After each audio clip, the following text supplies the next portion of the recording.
स्वाध्यायः परमः। Doctor Baba Saheb Ambedkar open university.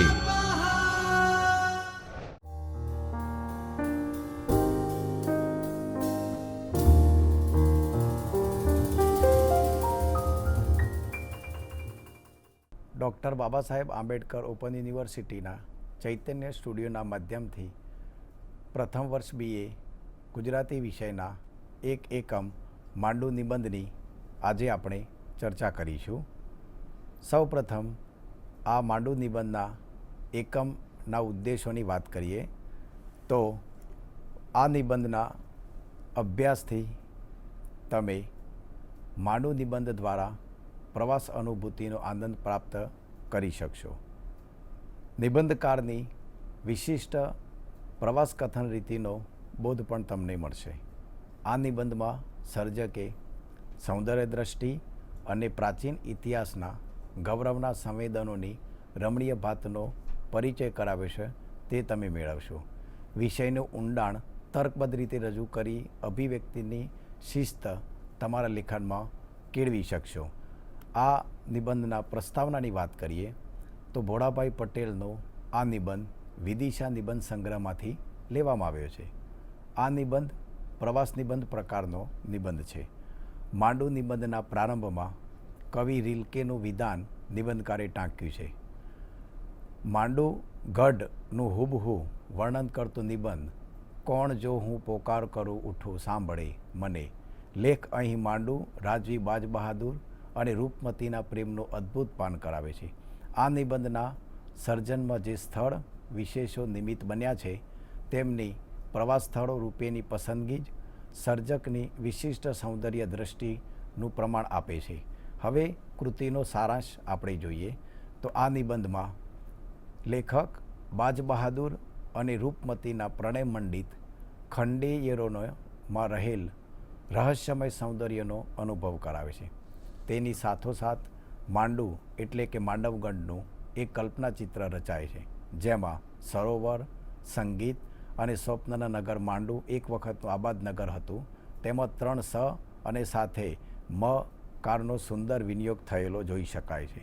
મહેલ, મકબરા અને મસ્જિદની આ નગરીનું ખંડિયેરનું અનુપમ સૌંદર્ય અહીં વિશેષ ધ્યાનાકર્ષક બની રહે છે. આ નિબંધના સર્જનમાં જે સ્થળ વિશેષ નિમિત્ત બન્યા છે તેમની પ્રવાસ સ્થળો રૂપેની પસંદગી જ નિબંધકારની વિશિષ્ટ સૌંદર્ય ભીતિનું દ્રષ્ટિનું પ્રમાણ આપે છે. માંડુની સ્થળ અને સૂક્ષ્મ સર્જન યાત્રાના આ નિબંધમાં વર્ણિત કરવામાં આવી છે જેમાં ભૌગોલિક, રાજકીય, સાંસ્કૃતિક, ઐતિહાસિક સંદર્ભો, રંગો અને વ્યક્તિગત ચેતનાની વિશેષ છબી પ્રગટ થતી જોઈ શકાય છે. કૃતિનું ક્રિયાત્મક સ્વગન અધ્યયન હવે આપણે કરીશું. માંડુ નિબંધનો આપણે વિગતે અભ્યાસ કરીએ તો નિબંધના પ્રારંભમાં ભોળાભાઈ પટેલ પોતાની આગવી વિશિષ્ટ શૈલીના પ્રારંભ બિંદુને રાયનેર મારિયા મિલ્કેની કાવ્ય પંક્તિથી પ્રારંભ કરે છે. નિબંધના વિષયમાં આગળ જતો કેન્દ્રવર્તી વિષયની વાત કરતા સરોવર, સંગીત અને સ્વપ્ન જ નગર માંડુની આગવી ઓળખ આપે છે. લલિત નિબંધની આગવી વિશિષ્ટતાનો પ્રારંભથી જ ભાવક અને વાચકને અભ્યાસુને પરિચય થાય છે. વિષયની માંડણી કે કથા કહેતો હોય તેમ લાગે છે. એક વિષયની વાત કરતો કવિ સ્મરણના પ્રદેશમાં અન્ય સમાન ગુણધર્મવાળી સ્થળ વિષયક કે ઇતિહાસ આલેખન પામેલી વિશેષ સામગ્રીને આમેજ કરે છે. માંડુના સૈકાઓ જૂના સરોવરો, મહોલતાઓના ખંડિત પડછાયા પણ સર્જકે ઝીલ્યા છે. એમાંથી ગુંજી ઉઠતી સંગીતની મધુર સુરાવલીઓ વર્ષો પછી પણ ગુંગળાયા કરે છે જે ભાવકના મનઃ પ્રદેશમાં સંમોહનનું જાળું રચી આપે છે. આ નિબંધમાં માંડુના આલેખન સાથે ચુનીલાલ વર્ધમાન શાહની નવલકથા રૂપમતી, નિબંધકારે અમદાવાદમાં જોયેલું નાટક રૂપમતી અને ત્યારબાદ હિન્દી ફિલ્મ રાણી રૂપમતીની સ્મૃતિને પણ કંડારે છે. બાજ અને રૂપમતીની પ્રણયકથાનું કલ્પના ચિત્ર રચાતું જોવા મળે છે. નિબંધમાં તેની સાથોસાથ વર્તમાન સમિતિ ના માંડુના દસ્તાવેજી આધારોનું આલેખન પણ થયેલું છે. નિબંધકારની વર્ણન રીતિમાં તુલનાનો દેખ્યો જોવા મળે છે, જેમાં રીકલેના દુઈનો દુર્ગ, સાગર કિનારાની ઊંચી ભેખડો પર અને વિંધ્યાચળનો અડગ ઊભેલો માંડુનો કિલ્લો જોવા મળે છે. આ બંને કિલ્લાઓ વચ્ચે વિશ્વ સાહિત્ય અને ભારતીય સાહિત્યના સંદર્ભો રચાતા આવ્યા છે. માંડુની ઐતિહાસિક નગરની ભૌગોલિક, રાજકીય, ઐતિહાસિક અને સાંસ્કૃતિક પરિવેશનો પણ પરિચય નિબંધકારે અહીં કરાવ્યો છે. ધારાનગરીનો રાજા ભોજ અને માલવપતિ મુંજના પ્રતાપી વ્યક્તિત્વોની એક વિરાસત જોડાયેલી છે. આ નગરીનું વર્તમાન રૂપ તેની પ્રસિદ્ધ પાઠશાળા અને તેની સરસ્વતીની પ્રસિદ્ધ મૂર્તિ, જે આજે લંડનમાં છે અને આજે પાઠશાળામાંથી એક મસ્જિદ બની ગઈ છે. આ નિબંધમાં મુસ્લિમ શાસકોના આગમનના કારણે ધર્માંતરણની પ્રક્રિયા થઈ તેનો સંદર્ભ પણ મળે છે.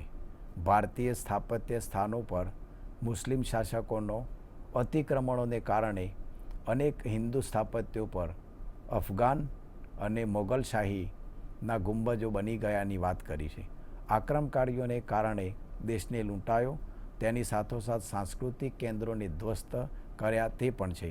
ક્યાંક મુગલશાહી અને અફઘાનશાહી મહેલો અને મિનારાઓમાં ભારતીય સ્થાપત્યોને પણ પ્રભાવ અને થોડા ઘણા સ્થાનો પર જોવા મળે છે. તેનો ઉલ્લેખ આ નિબંધમાં જોવા મળે છે.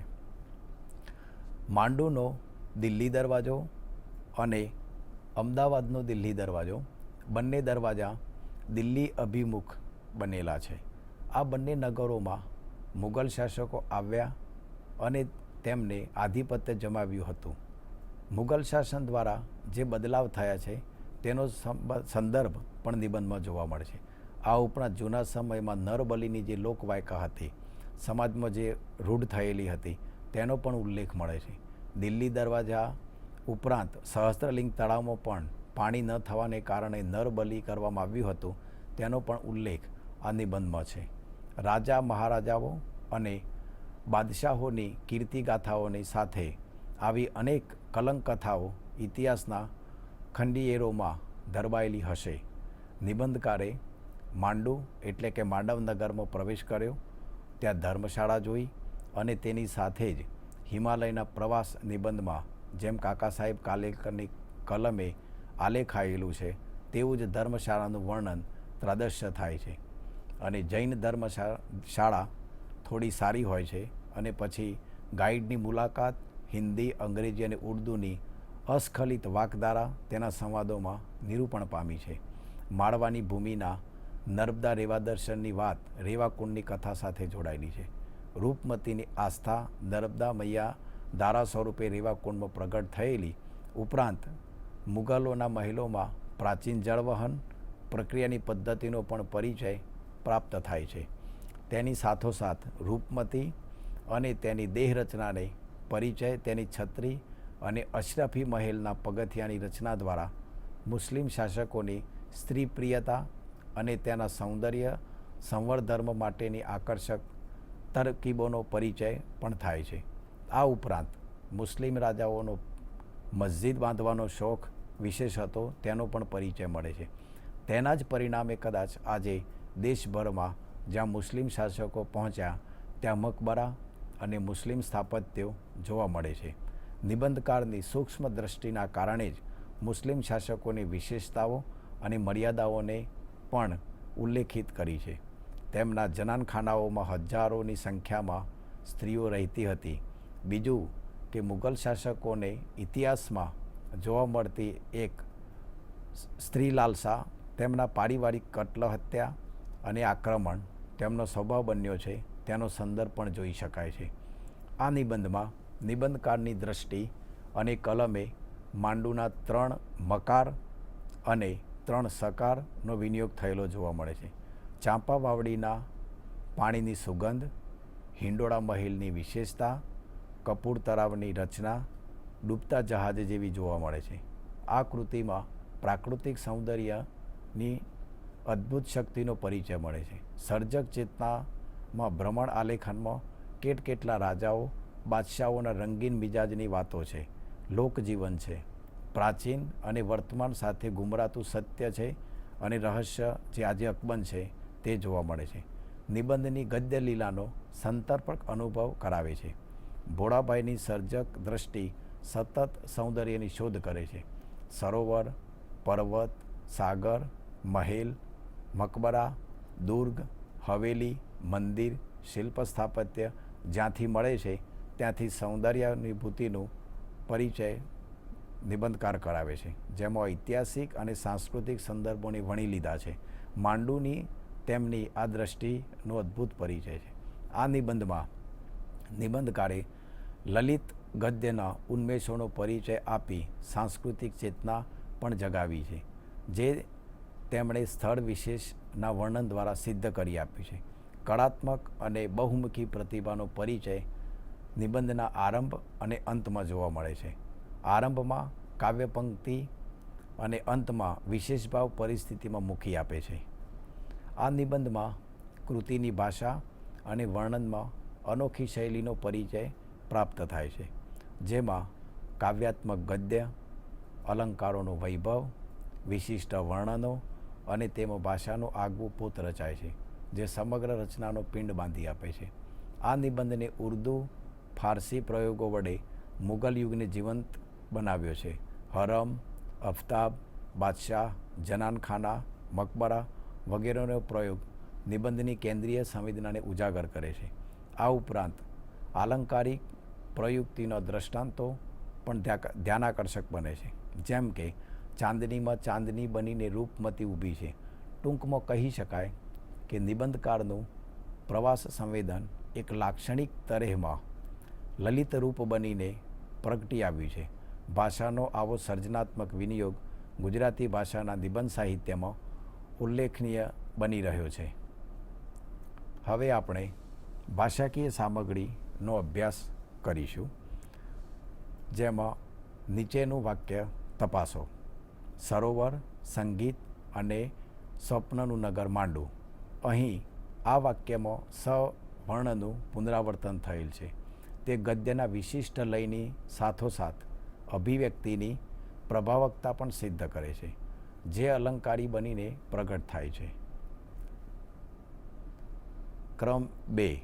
નીચેના શબ્દો જુઓ. આફતાબ, આલમગીરી.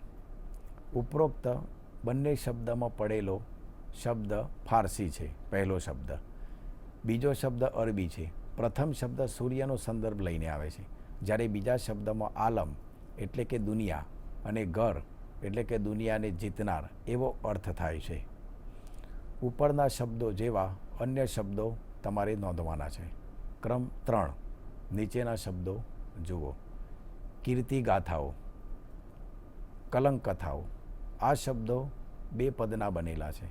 બંને પદો વિભક્તિના પ્રત્યયથી જોડાયેલા છે, જેમ કે કીર્તિની કથાઓ અને કલંકિત કથાઓ અથવા તો કલંકની કથાઓ. આવી રીતે વિભક્તિના સંબંધથી જોડાયેલા પદો જોડાય છે, જે સમાસનો એક પ્રકાર સર્જે છે.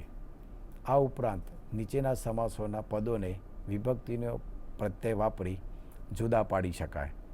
દાખલા તરીકે પાઠશાળા તો પાઠ અને શાળા, હાટ બજાર તો હાટ અને બજાર, ધર્મશાળા, સાગર કિનારો, નેત્ર પલ્લવી. હવે આપણે લેખન પ્રવૃત્તિની વાત કરીશું.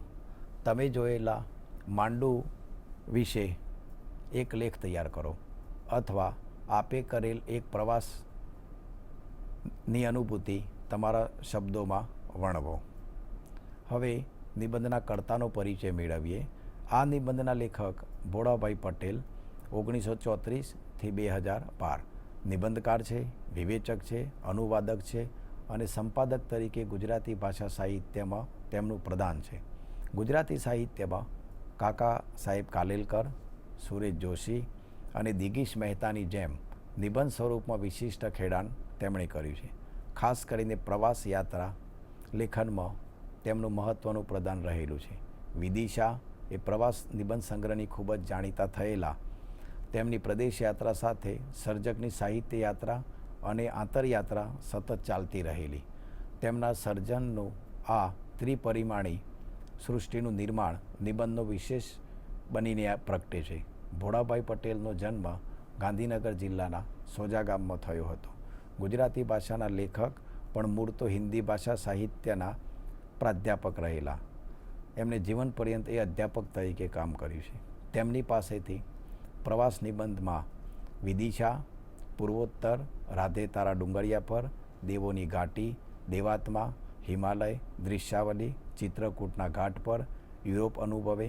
તો લલિત નિબંધની વાત કરીએ તો નિબંધ વૃત્તે, કાંચનજંગા, શાલબંજિકા, બોલે ઝીણા મોર, ચૈતર ચમકે ચાંદની, ત્રેષા દીક્ષા જેવા નિબંધ સંગ્રહો મળે છે. આ ઉપરાંત તેમણે અનુવાદક ક્ષેત્રે, વિવેચન ક્ષેત્રે મહત્ત્વનું ખેડાણ કર્યું છે. હવે આપણે નિબંધના સ્વરૂપની વાત કરીએ તો પ્રસ્તુત નિબંધ વિદિશા સંગ્રહમાંથી લેવામાં આવે છે. આ નિબંધ એક પ્રવાસ નિબંધ સ્વરૂપનો છે, જેમાં પ્રવાસ કથનની વિશિષ્ટ રીત જોવા મળે છે. આ નિબંધમાં નિબંધકાર પોતાની આગવી ભાષા સર્જે છે. આ નિબંધમાં સર્જકતા અનુભવ જગત પર જેટલું જ શબ્દભંડોળ પણ સમૃદ્ધ જણાય છે. ભાષાના કશાય વિશિષ્ટ વર્ગણો, અલંકારો વગેરે લગાડ્યા વગર નિબંધકાર એક રસવાહી શૈલીનું નિર્માણ કરી શક્યા છે, જે સર્જક અને ભાવક વચ્ચેના અંતરને ઓગાળી દે છે. નિબંધકાર જાણ્યાને વ્યક્ત કરવાનો આનંદ માણે છે. તેમની ભાષામાં સર્જકના પરિપક્વ અનુભૂતિનો રણકો સંભળાયા વગર રહેતો નથી. તેમના વર્ણનો પણ ધ્યાનાર્ષક બનીને પ્રગટતા હોય છે, જેમાંથી ઇતિહાસ, સંસ્કૃતિ, ભૌગોલિક સંદર્ભોની રમણીય સૃષ્ટિનો ચિતાર આલેખાયો છે, જે નિરૂપણની દ્રષ્ટિએ મૂલ્યવાન છે. અહીં વિષયની શાસ્ત્રીય અને શિસ્તબદ્ધ રજૂઆત જોઈ શકાય છે. નિબંધના સ્વરૂપના લક્ષણોનો સંદર્ભ ક્યાંક ને ક્યાંક ગદ્યખંડોમાં, વર્ણનોમાં, અલંકાર, વૈભવ વગેરેમાં જોવા મળે છે. માંડુ વિશેની આગળની વાતમાં તમારે જે વિશેષ વાંચન કરવાનું છે એની વાત કરીએ તો વિશેષ વાંચન સંદર્ભમાં ભોળાભાઈ પટેલના વિદિશા નિબંધ સંગ્રહ અને તેમના અન્ય નિબંધ સંગ્રહો વાંચવા જોઈએ. બીજી વાત કરીએ તો અર્વાચીન ગુજરાતી સાહિત્યની વિકાસ રેખા, આધુનિક યુગ, ધીરુભાઈ ઠાકર. બીજા સંદર્ભની વાત કરીએ તો ગુજરાતી સાહિત્યનો ઇતિહાસ ખંડ 7, ગુજરાતી સાહિત્ય પરિષદ અમદાવાદ દ્વારા પ્રકાશિત. ત્રીજા સંદર્ભની વાત કરીએ તો ગુજરાતી સાહિત્યનો ઇતિહાસ રમેશ ત્રિવેદી. ચોથા સંદર્ભની વાત કરીએ તો અર્વાચીન ગુજરાતી સાહિત્યનો ઇતિહાસ, જેના સંપાદક છે પ્રસાદ બ્રહ્મભટ્ટ. હવે આપણે તમારી પ્રગતિ ચકાસવાની વાત કરીશું, જેમાં વસ્તુલક્ષી કસોટીની અંદર 1. બાજ અને રૂપમતીના સંદર્ભે ગુજરાતી અન્ય કઈ જાણીતી કૃતિ છે તે જણાવો. 2. કૃતિને આધારે ઐતિહાસિક અને રાજકીય ઘટનાઓના સંદર્ભો તમારા શબ્દોમાં લખો. ક્રમ 3. કયા 3 મકારની વાત આ કૃતિમાં જોવા મળે છે. 4. કૃતિમાં નિરૂપાયેલ સર્જનાત્મક લલિત ગદ્ય વિશે જણાવો. વસ્તુલક્ષી કસોટીની આગળ વાત કરીએ તો 1. પાઠમાં રજૂ થયેલા વિચારો પ્રમાણે નીચેના વિધાનો સાચા છે કે ખોટા તે દર્શાવો. જે વિધાન સાચું હોય તેને માટે વિધાનને અંતે આપેલ ખાનામાં ખરાની નિશાની કરો અને જે વિધાન ખોટું હોય તેમાં ખોટાની નિશાની કરો. ક્રમ 1. કૃતિમાં માનવગઢની વાત થઈ છે. સાચું કે ખોટું તે જણાવો. 2. કૃતિમાં 3 નકાર આવે છે. 3. કૃતિમાં મુઘલ આક્રમણનો સંદર્ભ છે. 4. માલવપતિ મુંજ અને રાજા ભોજ આ કૃતિમાં નથી. 5. નર્મદા મૈયાના દર્શન થાય છે. 6. પાઠશાળા મસ્જિદ થઈ ગઈ છે. 7. ચાંદનીમાં ચાંદની બનીને રૂપમતી ઊભી છે. 8. ધીરે ધીરે સૂરજ ડૂબ્યો, માત્ર લાલ ટસરો રહી ગઈ. 9. હિંડોળા મહેલ માંડુનો નથી. 10. ઇતિહાસકાર રૂપમતીને માત્ર ગાયિકા માને છે. હવે ક્રમ 2માં સમગ્ર પાઠને આવરી લેતા નીચેના પ્રશ્નોના જવાબ તમારે આપવાના રહેશે. 1. લેખકની દ્રષ્ટિ માંડુ નિબંધનો ઇતિહાસ તમારા શબ્દોમાં આલેખો. 2. બાજ અને રૂપમતીની કથા વિશે લખો. 3. પ્રાચીન વૈભવશાળી ઇતિહાસની નોંધ લખો. 4. આ કૃતિમાં આવતા મંદિરની ચર્ચા કરો.